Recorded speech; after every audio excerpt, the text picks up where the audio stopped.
ஸ்ரீராமச்சந்திர பரபிரம்மணே நமஹ. அகஸ்தியரை தேடின்னு வரார் ராம லக்ஷ்மணா சீதையெல்லாம். அப்போ அகஸ்தியருடைய இடத்துக்கு வந்துட்டு அங்கே அவர் குபேரன், வாயு, வருணன், காயத்ரி, வாசுகி, கருடன், கார்த்திகேயன், தர்மதேவதை இவாளுக்கெல்லாம் நிர்ணயிக்கப்பட்ட இடங்களோட அவர் தவத்தை மேற்கொள்கிறத பார்க்குறார். அப்போ அகஸ்தியர் வர்றதை பார்த்துட்டு அக்னியில் ஹோமம் செஞ்சுட்டு அவளுக்கெல்லாம் உணவு படைக்கிறத பார்க்குறார். அப்போ ராமரை பார்த்து அகஸ்தியர், துறவரத்தை மேற்கொண்டுள்ள முனிவன் அக்னிக்கு சேர வேண்டியதை அழிச்சுட்டு விருந்தாளிக்கு உபசரிக்கணும் உணவை.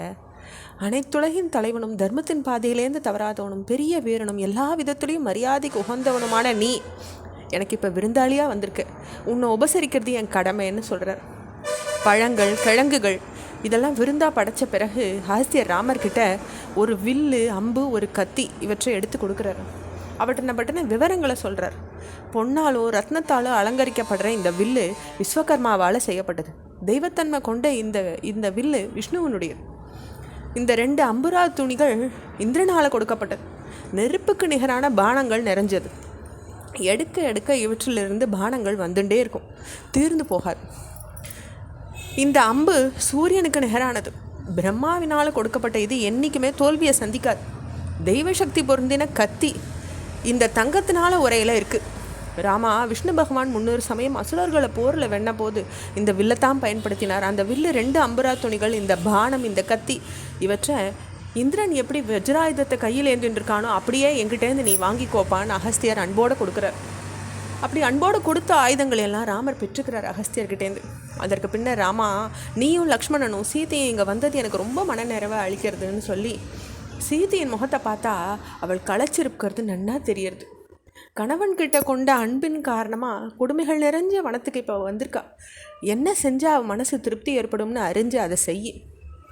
உன்னோட அவள் காட்டுக்கு வந்திருக்கிறதுன்றது சாதாரண காரியம் இல்லை. ஒரு மனுஷன் நன்னா இருக்கும்போது அவன்கிட்ட அன்பு காட்டுறதும், அவனுக்கு சோதனைகள் வரும்போது அவனை விட்டு விலகாது இருக்கிறதும் ஜீவராசிகள் சிருஷ்டி ஆரம்பிக்கப்பட்ட காலத்துலேருந்தே பெண்களுக்கு இயற்கையாக வந்துட்டுருக்கு.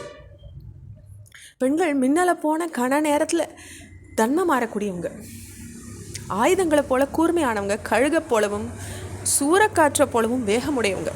ஆனால் ஓ மனைவியோ இந்த குறைகள்லாம் அப்பாற்பட்டவளாக இருக்கா. போற்ற தகுந்தவ, அருந்ததி போல தெய்வீகத்தன்மை நிறைஞ்ச பெண்களுக்கு நிகரானவ அவ. நீயும் லக்ஷ்மணனும் சீத்தையும் வந்ததுனால இந்த இடத்துக்கே ஒரு அழகு உண்டாயிருக்கு ராமா அப்படின்னு அவர் பேசும்பொழுது 2 கையும் கூப்பிட்டு முனிவரை பார்த்து ராமர் சொல்கிறார், உங்களுடைய ஆசையை பெற்ற நாங்கள் 3 பேரும் ரொம்ப அதிர்ஷ்டசாலிகள். இந்த வனத்தில் நாங்கள் எங்கே தங்கலான்றதையும் நீங்களே எனக்கு எடுத்து சொல்லணும்னு கேட்டுக்கிறார். அப்போ அகஸ்தியர் இங்கிருந்து 2 யோஜனை தூரத்தில் பஞ்சவடி அப்படின்ற ஒரு இடம் இருக்குது. அங்கே போய் ஒரு ஆசிரமத்தை அமைச்சுண்டு நீங்கள் 3 பேரும் அங்கேயே இருக்கலாம். உன் தந்தையின் கட்டளை ஏற்றுண்டு நீ காட்டுக்கு வந்த விஷயமும் அது தொடர்பான மற்ற விவரங்களையும் நான் அறிஞ்சுட்டுருக்கேன். உங்களுடைய மனநிலைக்கு ஏற்ற இடம் பஞ்சவடி தான்னு சொல்கிறார் அகஸ்தியர்.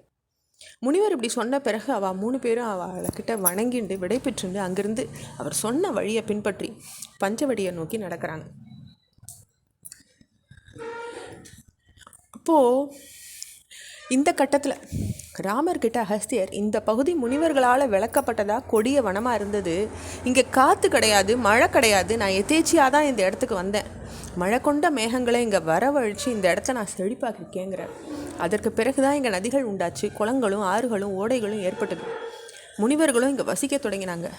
ஆனால் அரக்கர்களின் தொல்லையோ இங்கே எப்பயுமே இருக்குது. அதனால அரக்கர்கள்கிட்டேருந்து நீ தான் முனிவர்களுக்கு பாதுகாப்பு அளிக்கணும்னு ராமர்கிட்ட அகஸ்தியர் கேட்டுண்டதா தென்பகுதி ராமாயண நூல்களில் சொல்கிறதுக்கு. ஆனால் இது வடப்பிரதேச நூல்கள் பலவற்றிலே இந்த விஷயம் இல்லை.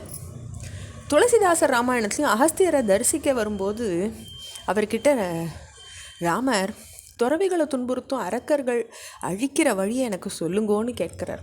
அதுக்கு அகஸ்தியர், என்னுடைய பக்தியின் காரணமாக உன்னுடைய மகிமையை நான் அறிவேன். உலகையெல்லாம் ஆள்ற நீ என்கிட்ட அறிவுரை கேட்குறதாங்கிறார்.